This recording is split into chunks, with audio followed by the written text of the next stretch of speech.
CUT exam 2025 की तैयारी कर रहे हैं और आप ये सोच रहे हैं कि सर इसका एडमिशन का प्रोसेस क्या रहता है, किस तरह से होता है, क्या पूरी प्रक्रिया होती है, बड़ी जटिल प्रक्रिया है, उसको एकदम सरल तरीके से इस वीडियो में समझाने का मैं प्रयास कर रहा हूं।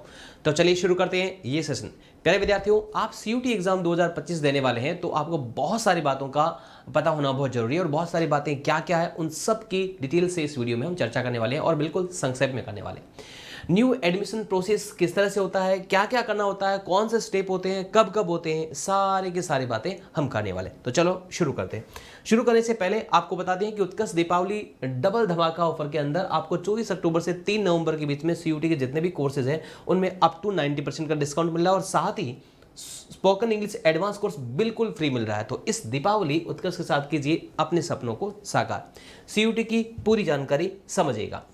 अगर आप सीयूटी 2025 को टारगेट कर रहे हैं, सीयूटी एग्जाम 2025 को आप टारगेट कर रहे हैं, तो सबसे पहले तो आपको बता दें कि सीयूटी का जो एग्जाम है 2022 से शुरू हुआ था। कब से हुआ था? 2022 से। उससे पहले जो एग्जाम होता था वो सेंट्रल यूनिवर्सिटियां अपने अपने स्तर पर अलग अलग करवाती थी, सारा प्रोसेस अलग अलग हुआ करता था। उसके बाद में एक यूनिक एक ही एग्जाम सारी यूनिवर्सिटी के लिए एक एग्जाम जो शुरू किया गया उसका नाम रखा गया सीयूटी और 2022 में पहली बार ये एग्जाम आता। उसके बाद में 2023 में होगा, 2024 में और इस बार 2025 में होने वाला है।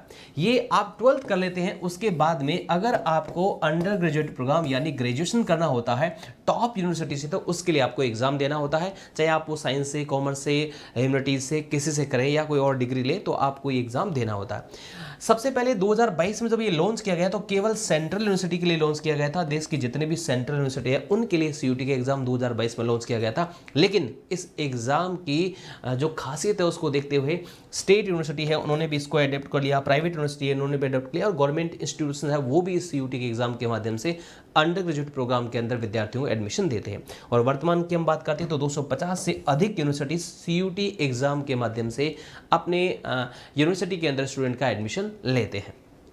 तो ये तो रही इसकी हिस्ट्री की बात। अब हम बात करते हैं सीयूटी एग्जाम 2025 का एडमिशन प्रोसेस क्या रहता है।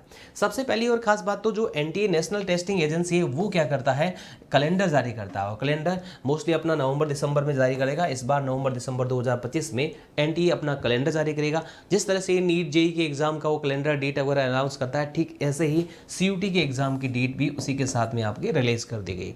आपका सीयूटी का एग्जाम क्या होगा पूरी की पूरा पब्लिक नोटिस जारी करके पूरी इन्फॉर्मेशन उसमें मिलती है। बात करते हैं प्रीवियस जो भी है नोटिफिकेशन की बात करते हैं तो 2022-23-24 का जो फरवरी में नोटिफिकेशन आता था, तो इस बार भी सीयूटी का जो एग्जाम है उसका नोटिफिकेशन जो है फॉर्म वगैरह से रिलेटेड फरवरी के लास्ट 2025 तक आपके आने की पूरी संभावना है। ये हमें कैलेंडर में भी जानकारी मिल जाएगी। नेक्स्ट सीयूटी एग्जाम 2025 के लिए आपको क्या करना होता है। सबसे पहले तो फरवरी के अंदर जब इसके फॉर्म रिलीज होती है उस समय आपको फॉर्म भरना होता है, लेकिन फॉर्म भरने से पहले आपका माइंड सेट आपको करना है कि आपको यूनिवर्सिटी में करना क्या है, कौन सा कोर्स करना है। आपको बीएससी करना है, बीकॉम करना है या ह्यूमैनिटीज में बीए करना है, ऑनर्स में करना है, प्रोग्राम करना है, ये आपको डिसाइड करना पड़ेगा। और कौन सी यूनिवर्सिटी से करना है, दो चीजें आपको डिसाइड करनी है। आपको खुद को तय करनी है कि कौन सा कोर्स करना है और कौन सी यूनिवर्सिटी से करना है, ये आपको तय करना है। उसके बाद में अगली जो खास बात आती है इसके अंदर वो आती है एलिजिबिलिटी क्राइटेरिया क्या होता है। तो सीयूटी का एग्जाम आप देते हैं तो एलिजिबिलिटी क्राइटेरिया बहुत जरूरी है। विद्यार्थी एलिजिबिलिटी क्राइटेरिया देखते नहीं और फिर बड़े परेशान होते हैं। तो एलिजिबिलिटी क्राइटेरिया के लिए मैं आपको बता दूं, आपको क्या करना है, आपको सीयूटी यूजी जो है उसकी exams.nte.ac.in सीयूटी यूजी की वेबसाइट पर जाना है। वहां जैसे जाओगे तो आपको इस तरह से आइकन दिखाई देगा। यहाँ पर आपको यूनिवर्सिटीज में जाना है। जैसे मान लेते हैं कि आप किसी यूनिवर्सिटी को टारगेट कर रहे हैं,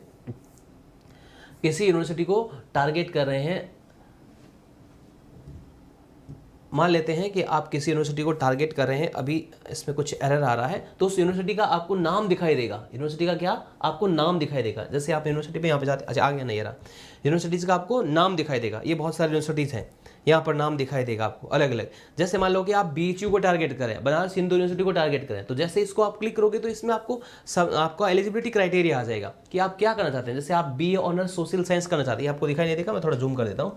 बीए ऑनर्स आप अगर सोशल साइंस से करना चाहते हैं तो आपको क्या चाहिए, आपको सीयूटी का एग्जाम किस में देना है। इसके लिए आपको एक लैंग्वेज ले लेना है, या आपको हिंदी इंग्लिश ले सकते हैं, और एक जनरल टेस्ट देना है। आपको डोमेन की जरूरत ही नहीं है अगर ये देते हो। और आपकी एलिजिबिलिटी क्या है ये आपको ध्यान से जरूर देख लेनी है। एलिजिबिलिटी क्राइटेरिया है pass +2 equivalent examination scoring minimum 50% marks in the aggregate, 50% कम से कम मार्क्स होने चाहिए। For BA major in the economics in the candidate must have studied mathematics as subject as high school examination, यानी आपके economics या mathematics होना इसमें कंपलसरी है।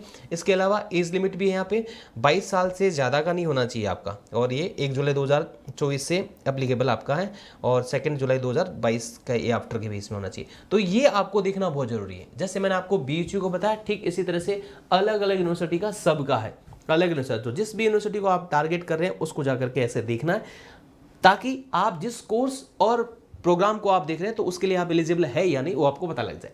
उसके बाद में आप मैक्सिमम सब्जेक्ट की हम बात करते हैं, 2024 के अंदर आप अधिकतम 6 सब्जेक्ट ले सकते थे। जैसे एक लैंग्वेज हो गया, 3 डोमेन हो गया, एक जनरल टेस्ट हो गया, 5 चाहो तो एक डोमेन और लेकर के आप 6 ले सकते थे। कुछ लैंग्वेज में अगर आप प्रोग्राम करते हैं तो 2 लैंग्वेज भी ले सकते हैं।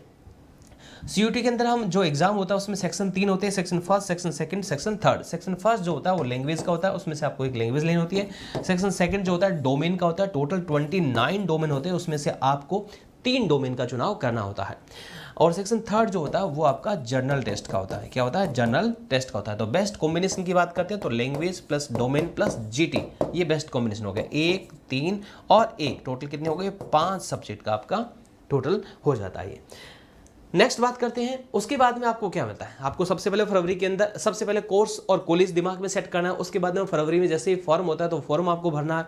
उसके बाद में आपके पास फॉर्म भरने के बाद में जैसे आपके मार्च, अप्रैल, मई के अंदर आपका एग्जाम होता है, तो आपका एग्जाम से पहले आपको एग्जामिनेशन सिटी स्लिप देते हैं। जब आप फॉर्म भरते हैं तो उस फॉर्म के अंदर ही आपको सिटी मांगता है कि कौन सिटी में एग्जाम देना पड़ता है, एग्जाम देना होगा। तो 2-3 सिटी आपसे मांगता है, तो उन्हीं में से आपको एग्जामिनेशन की सिटी स्लिप देता है कि भाई आपका यहाँ एग्जाम होने वाला है। सेंट्रल नहीं दे रहा है, सिर्फ आपको सिटी बता रहा है कि आपका यहाँ पर एग्जाम होगा। उसके बाद में आपका एडमिट कार्ड रिलीज होते हैं, और एडमिट कार्ड जो होते हैं एग्जाम से 3-4 दिन पहले ही आते हैं। आपके एडमिट कार्ड में आपको स्लॉट भी आता है कि मॉर्निंग में, दोपहर में, इवनिंग में कौन से स्लॉट में आपका एग्जाम है।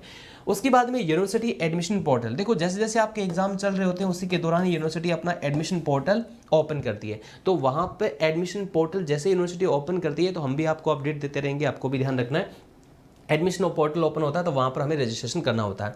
उसके बाद में आपका रिजल्ट अनाउंस होता है, रिजल्ट आ गया है, स्कोर कार्ड मिलता है आपको कि इतना स्कोर आपका सीयूटी के अंदर रहा है। रिजल्ट अनाउंस होता है, साथ साथ में आपका यूनिवर्सिटी के एडमिशन पोर्टल ओपन होते हैं। अब यूनिवर्सिटी के एडमिशन पोर्टल के अंदर 3 चीज़ें खास होती है। क्या? फेज़ 1, फेज़ 2 और फेज़ 3। फेज़ 1 जो है उसमें आपको रजिस्ट्रेशन करना है। जैसे मान लो आप दिल्ली यूनिवर्सिटी को टारगेट कर रहे हैं तो दिल्ली यूनिवर्सिटी का रजिस्ट्रेशन पोर्टल ओपन होगा, तो वहाँ पर आपको रजिस्ट्रेशन करवाना है फेज़ 1 के अंदर यूनिवर्सिटी के अंदर। अब बीएचयू को टारगेट है तो वहाँ पर आपको रजिस्ट्रेशन करवाना है। जिस भी यूनिवर्सिटी को टारगेट करें वहाँ पर आपको रजिस्ट्रेशन करवाना है। रजिस्ट्रेशन में आपको सीयूटी एग्जाम के एप्लीकेशन नंबर या कुछ बेसिक डिटेल मांगी जाती है, वो आपको भरना होता है। फेज़ 1 का काम हो जाता है आपको रजिस्ट्रेशन, यानी सीयूटी के एग्जाम देने मात्र से आपका एडमिशन नहीं हो जाएगा। जिस यूनिवर्सिटी को आप टारगेट करें उस यूनिवर्सिटी के एडमिशन पोर्टल पर आपको रजिस्ट्रेशन करवाना होता है। जैसे दिल्ली यूनिवर्सिटी के अंदर CACS पोर्टल होता है। उसके बाद में फेज़ 2 यूनिवर्सिटी स्टार्ट करती है। फेज़ 2 के अंदर आपको प्रेफरेंस सीट भरनी होती है। प्रेफरेंस सीट का मतलब यूनिवर्सिटी के अंदर बहुत सारी कॉलेज और कोर्स है, तो उस बहुत सारी कॉलेज और कोर्स के अंदर आप कौन सा कोर्स करना चाहते हैं और कौन सी कॉलेज में जाना चाहते हैं वो आपसे मांगा जाता है। भाई आपकी प्रायोरिटी क्या है? तो आप अपने स्कोर के आधार पर, आपका जो स्कोर रहता है उस स्कोर के आधार पर आप प्रेफरेंस सीट आपको भरनी है कि कौन सा कोर्स चाहिए और आपको कौन सी कॉलेज चाहिए, ये आपको भरना होता है। ये जब आप भर देते हैं तो उसमें उसके बाद में आपका फेज़ 3 स्टार्ट करती है यूनिवर्सिटी, और उसमें आपका जो फर्स्ट राउंड की जो सीट अलॉटमेंट है वो हो जाती है। फर्स्ट राउंड की सीट अलॉटमेंट आपकी हो जाती है। आपके कोर्स और कॉलेज में आपका सीट अलॉटमेंट हो जाता है तो उसके बाद में आपको क्या करना होता है? आपको सीट को एक्सेप्ट करना है और फी का पेमेंट करना है। सीट को क्या करना है? एक्सेप्ट करना है और फी का पेमेंट करना है।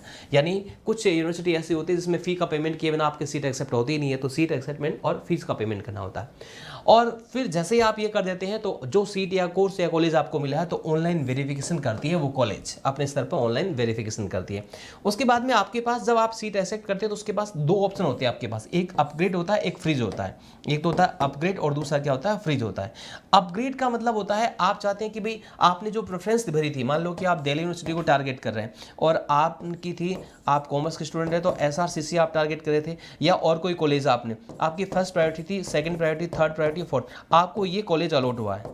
आपको ये कॉलेज अलॉट हुआ है।